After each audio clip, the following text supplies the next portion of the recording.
Hello, അപ്പം നമ്മൾ ഈ രാത്രിയിൽ 7:50 നമ്മൾ കേരള സ്റ്റോറിൽ പോവാം കേട്ടോ. അപ്പോൾ ഇന്ന് വ്യാഴാഴ്ച ദിവസം ഇവിടെ സാധനം വരും. നമ്മൾ ലോകത്തിൻ്റെ ഏത് കോണിൽ ചെന്നാലും കേരള സ്റ്റോർ കാണുമോ, അല്ലെങ്കിൽ കേരളത്തിലെ സാധനങ്ങൾ കിട്ടുന്ന ഒരു ഷോപ്പ് കാണും കേട്ടോ. രാത്രി 7:50 ഇവിടെ ഇരുട്ടി വരുന്നേ ഉള്ളൂ. ഒരു 8 മണി കഴിയും ഇവിടെ നല്ല രീതിയിൽ ഇരുട്ടാനേ. ചൂടിപ്പോൾ വളരെ കൂടുതലാണ്. 2 ദിവസം മഴ പെയ്തിട്ടൊന്നും ഒരു കാര്യമില്ല കേട്ടോ. അപ്പോൾ ഇന്ന് വ്യാഴാഴ്ച ആയതുകൊണ്ട് തന്നെ നല്ല തിരക്കുണ്ടായിരുന്നു.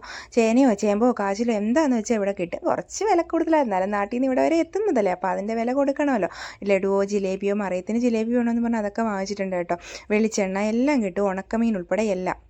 എന്തിനു പറയുന്നത്, നമ്മുടെ നാടൻ മുട്ടയില്ലേ, നാടൻ മുട്ട വരെ കിട്ടും. അപ്പോൾ അവൾക്ക് വേണ്ടുന്ന സാധനങ്ങൾ ഇങ്ങനെ പറക്കിക്കൊണ്ടിരിക്കുക കേട്ടോ. ഏത്തയ്ക്ക കുറച്ച് പച്ചയായതുകൊണ്ട് ഞാൻ എടുത്തില്ല.